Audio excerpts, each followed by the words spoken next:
Oh, hey there, buds. Welcome back to another video. And today I want to talk to you about season 4 DMZ, the good, the bad, and yes, there is a good chunk of bad, I would say. But my overall just first day playing it, what I think, the patch notes, we're going to go through it. And I'm just going to, it's just going to be like a rant video. I'm going to tell you everything I really truly do feel. But before we get started, I want to let you know one thing. If you are worried about them resetting your insured slots and you were upset and you're like, I quit DMZ. I quit it, geeks. We're done. Look at this. I've already unlocked the second insured slot and I did it solo in 3 hours. If I can do it solo in 3 hours, yeah, you guys are saying, but you're a streamer, you're so much better. You can do it probably in, I bet you so many people out there can do it faster than I can actually in 3 hours. Not gonna lie. It's not super hard. The whole system's kind of wonky now. Forward operating base is good and bad, and we'll get to that. But yeah, if you were stressed out, you guys, don't be. You'll get your insured guns so fast. While we're loading in here, if you are enjoying the content, remember to subscribe to the channel. It is free for you guys. It does mean the world to me. Also, all this footage comes from me recording live on twitch.tv/Geekseh. I do stream 4 days a week. Come by, just follow the channel. And yeah, let's get going with some of the sweet patch notes and all the other stuff I have to complain about. Let's start with Vondle. I think it's called, listen, Canadians say a lot of goofy shit. And if I'm saying it wrong, it's just one of those goofy things a Canadian will say. I'm really sorry. So I played Vondle today. I really enjoyed it. I think it's actually too big of a map for DMZ for the amount of people they have in it. So they do have 6 teams of 3. Obviously, if you're a solo, you bring that number down. If there's 2 solos, you bring that number down even more.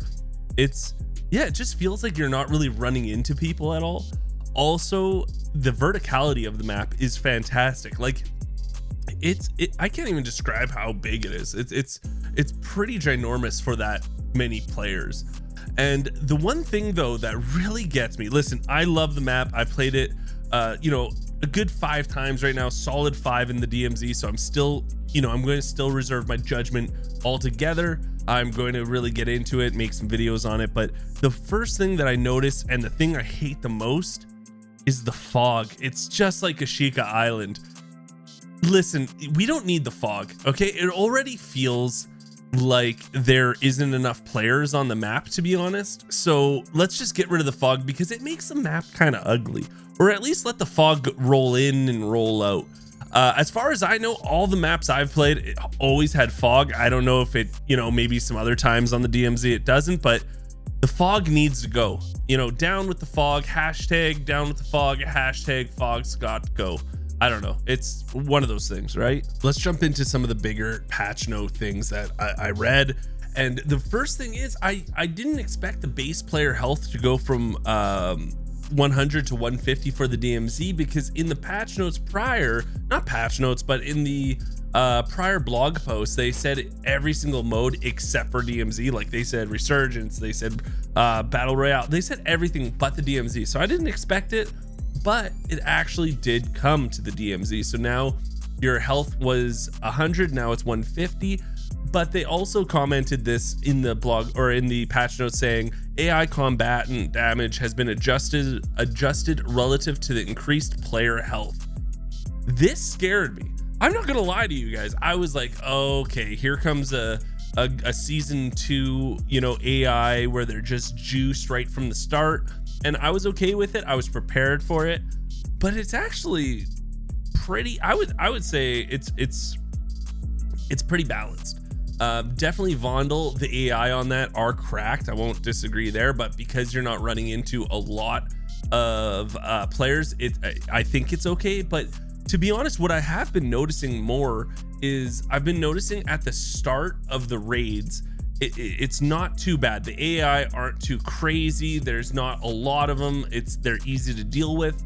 But as the raid progresses, more and more of these AI come out of the woodwork, and it does get a lot harder. You're going to see a lot more tier 2 halfway through than near the end. You're going to see a lot of tier 3, and I think it's fair. I think this is how it should be. I think that, the longer you're in there, the more risk reward you are going after, and the more risk of AI coming at you.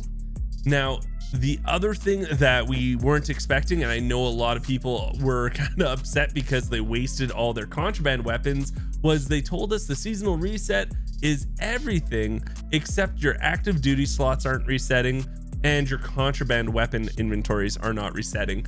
And from, again, the tech or the tweet they posted, it sounded like this stuff was getting reset, all this stuff. The contraband weapons, I'm almost positive. I have to go find the tweet, but I'm pretty positive they said that's resetting, and now they just didn't. And I'm okay with it because I didn't waste all my weapons, but I'm sure a lot of people out there did just go gung-ho, have some fun, and now they're regretting it. Another thing that I wanted to talk about in the patch notes was everything is cheaper. Like everything. Like this is a list of all the items of what they used to cost and now their new cost. And it makes sense though, right? Because you have a wallet now and you can bring money in, they're not going to be like, you know, we can look at gold bars going from 8,000 to 2,000, right? Like that alone shows you how big of a jump. Liquor going from 500 to 50, the thumb drives 150 to 80, like everything got cut down quite significantly.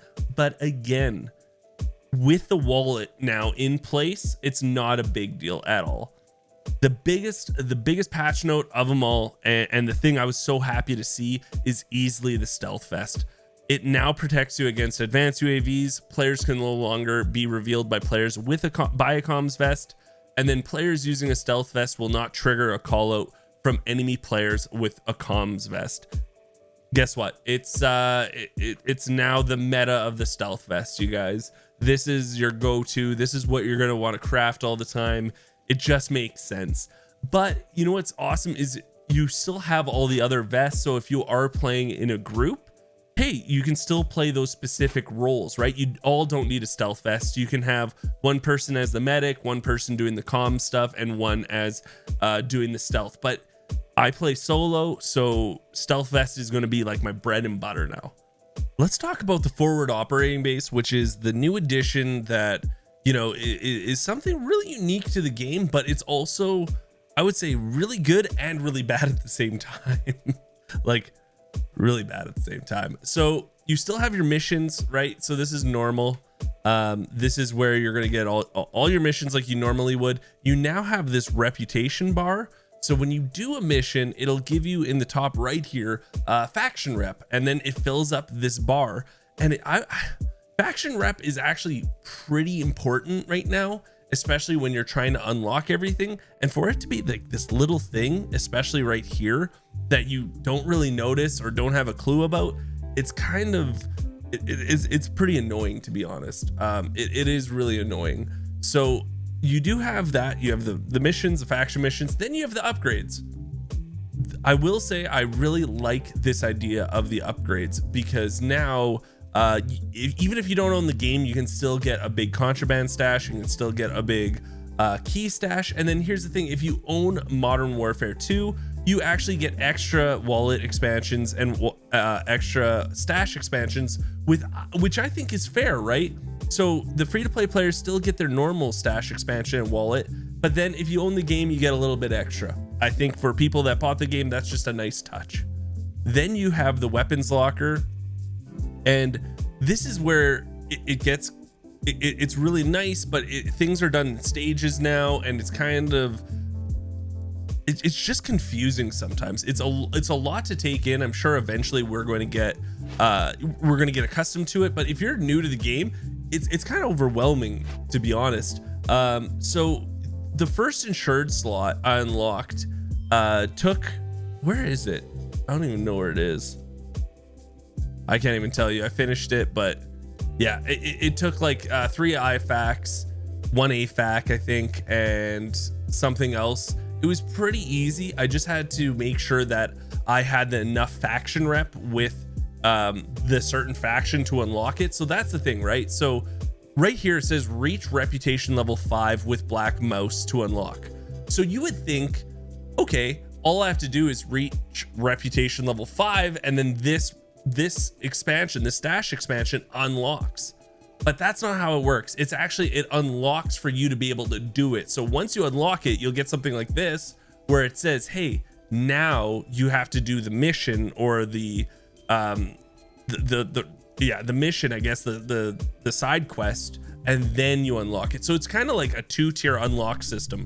Very confusing, but again, to be honest, the second insured slot took me 2 hours as a solo gamer. I'm already at the third insured slot. To unlock it, it's going to be a little bit of time, but nothing crazy. You know, a lot of people were boycotting DMZ after they said that stuff was going to get taken away. I don't think there's anything really to have a meltdown about now, but that's just me. Some people will still have a meltdown, and it's okay. We still love you, you know? Now you also have this bounty board. So to get this bounty board, you need White Lotus Reputation 2, which isn't that difficult to get, but it's, again, very interesting how it works out, where this is where you unlock all the barters. And I don't like this right now, because when you go to a buy station, I'll show you a little clip here. When you go to a buy station, it still shows you all the barters that are there, but in the top right, it'll show you, hey, it's locked. And a lot of people are confused, and I've been talking on stream about it to them, and they're like, Geeks, I have all the stuff for this barter, it just won't work. It's because you don't have it unlocked yet. Now, it really does suck, but it's going to be a little bit, it's not going to be too bad to unlock this stuff. Like, once you get White Lotus 2, you have all this stuff unlocked, and then all you have to do is pretty much just beat the bosses, right? So once you beat the bosses, so once you beat the pyro once, guess what? You get the medic plate carrier. The juggernaut, you get the tempered plate carrier barter. You know, the sniper, you get the stealth plate carrier.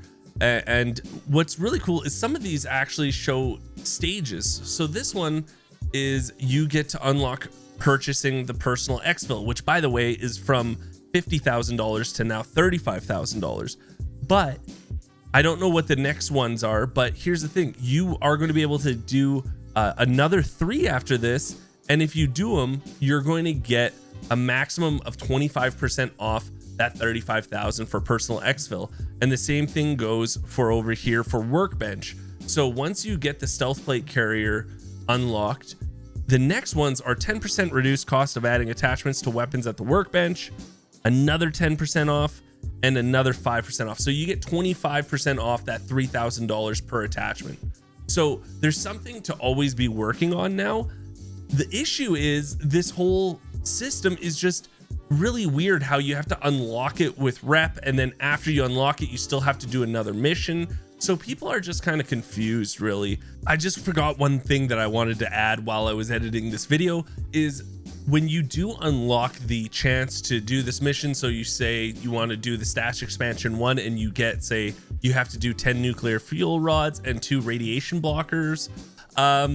If you're in raid and you want to see what you have to do again because you forgot, you can't. It really sucks. So when you press Y, at least on PC, it'll bring up your missions, right? It'll bring up what missions you're doing, but all your your forward operating base missions, all that stuff to unlock a bunch of things, it won't tell you. You just have to memorize it all.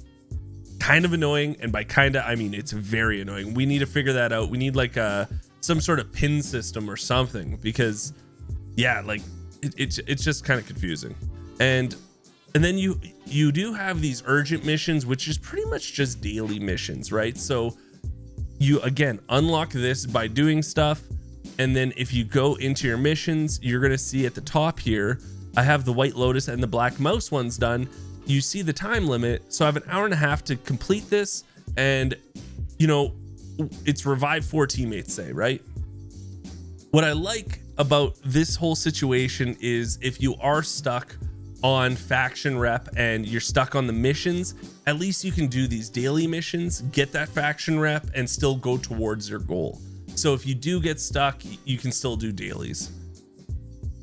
You also have, of course, the location objectives, which is just the usual stuff. You have notes, which I don't quite get yet. But okay. I I really like the forward operating base, but it's still a lot to take in. And I play this for a living. So if I play this for a living and it's a lot to take in, imagine like a newer player, right? It's just the UI, the design of this whole thing is just bad. You know, I'm going to be honest. It is bad. Is it really good? Yes, it's really good. But it's just the UI, the design of it. I don't know how to fix it, but I do want to say, oh, the last thing I want to talk to you guys about actually is, you see how there's like, you have to unlock the barter for the communication plate carriers. There's actually something really cool now where in the past season, when you did have these, you were just bartering for them, right? You would never find them in chests. Now you can actually find comms vests, stealth vests, medic vests in chests, but they're only 2 plates. This is a great happy medium for those people that feel like they don't have enough time to unlock these barters. And it just means that now also your locked rooms are going to mean a lot more, because you're going to find a lot of these 2-plate vests, your stealth and your comms, in orange crates, or at least when you're using a stronghold key card now, you have a high chance of finding one of these in the orange crate. It's just, I'm really happy that they put more value behind keys, because I felt like the past seasons 1, 2, and 3, no one really cared about using keys. And you know, it's only day 1, so obviously I can't really say for sure if it's going to have longevity, but I feel like they're going to have more weight hopefully this wipe. The last big thing that is so nice, we tested it out, guys. Tuning on guns stays now. That's right. If you make an insured slot gun, then you change it, but you saved the whole tuning and everything, it stays with you. I am so jacked about that. It's one of those little things that, you know, it wasn't the biggest deal, but it was just an extra step or 2 here and there that kind of annoyed you, right? So it's fixed, and I'm so pumped. I've been rambling for too long, to be honest. So all in all, guys, really happy with this update. Like, I can't say enough how happy I am. I think this is going to be a really fun season. It's actually a lot shorter. Let me just switch to my game here. The season's only 48 days, right? That's odd. It's only 48 days. I don't know why this season's so short, but I'm not going to complain. New content's always great. So thank you so much for watching. I want to know what your thoughts are. How do you feel about the DMZ? Are you enjoying it? Are you hating it? Put it down below. And remember, I do stream 4 days a week on twitch.tv/Geekseh. It'd mean a lot if you guys just come by, say hello. Also, subscribe to the channel. It's free for you guys. It means the world to me. And until next time, I'll talk to everyone later.